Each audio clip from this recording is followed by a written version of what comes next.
when the dead will hear the voice of the Son of God. And those who hear it will come to life. Just as the Father is himself the source of life. In the same way, he has made his Son to be the source of life.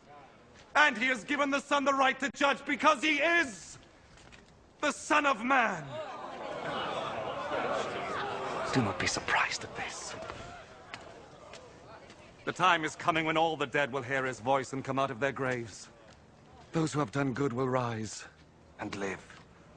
And those who have done evil will rise and be condemned. I can do nothing on my own authority. I judge only as God tells me, so my judgment is right. Because I am not trying to do what I want, but only what he who sent me wants. If I testify on my own behalf, what I say is not to be accepted as real proof. But there is someone else who testifies on my behalf. And I know that what he says about me is true. John is the one to whom you sent your messengers. And he spoke on behalf of the truth. It is not that I must have a human witness. I say this only in order that you may be saved. John was like a lamp, burning and shining. And you were willing for a while to enjoy his light. But I have a witness on my behalf, which is even greater than the witness that John gave. What I do, that is the deeds my Father gave me to do. These speak on my behalf and show that the Father has sent me. And the Father who sent me also testifies on my behalf. You have never heard his voice or seen his face. And you do not keep his message in your hearts, for you do not believe in the one whom he sent. You study the scriptures because you think that in them you will find eternal life. And these very scriptures speak about me, yet you are not willing to come to me in order to have life. I am not looking for human praise, but I know what kind of people you are. And I know that you have no love for God in your hearts. I have come with my Father's authority, but you have not received me. When, however, someone comes with his own authority, you will receive him.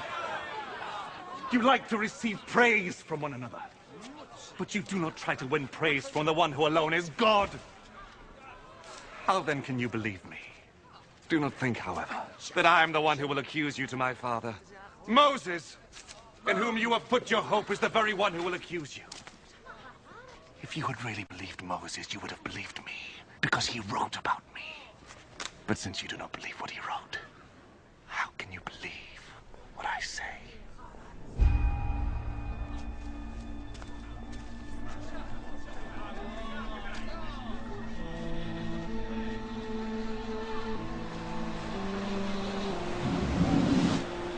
After this, Jesus went across Lake Galilee, or Lake Tiberias, as it is also called.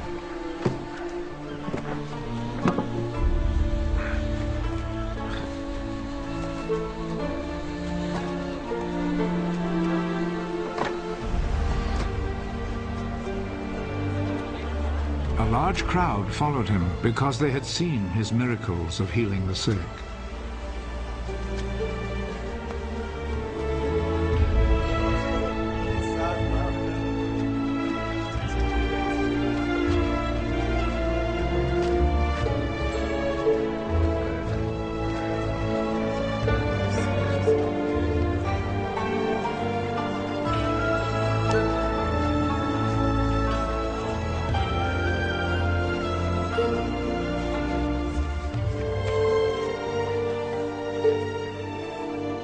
Jesus went up a hill and sat down with his disciples.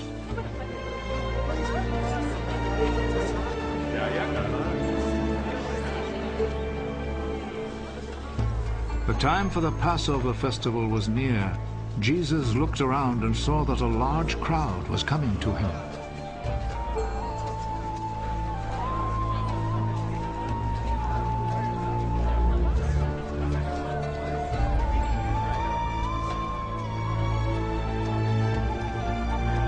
Where can we buy enough food to feed all these people? He said this to test Philip.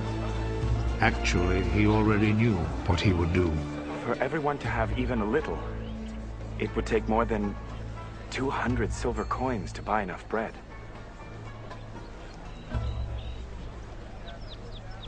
Another one of his disciples, Andrew, who was Simon Peter's brother, said, There is a boy here who has 5 loaves of barley bread and 2 fish. But they will certainly not be enough for all these people. Make the people sit down. There was a lot of grass there, so all the people sat down. There were about 5,000 men.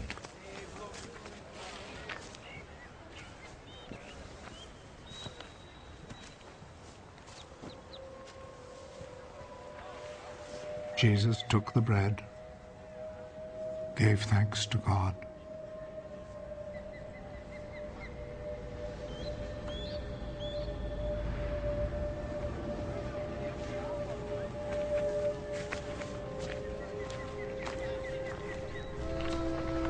and distributed to the people who were sitting there.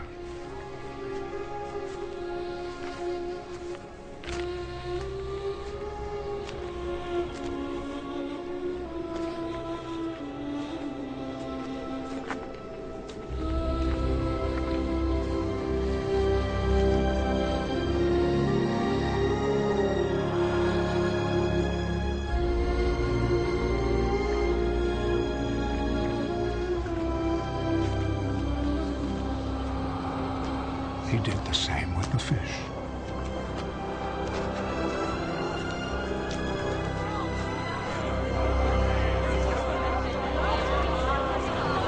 And they all had as much as they wanted.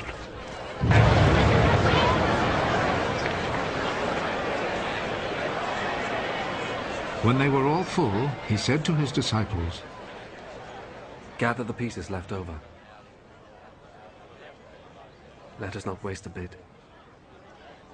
So they gathered them all and filled 12 baskets with the pieces left over from the 5 barley loaves which the people had eaten.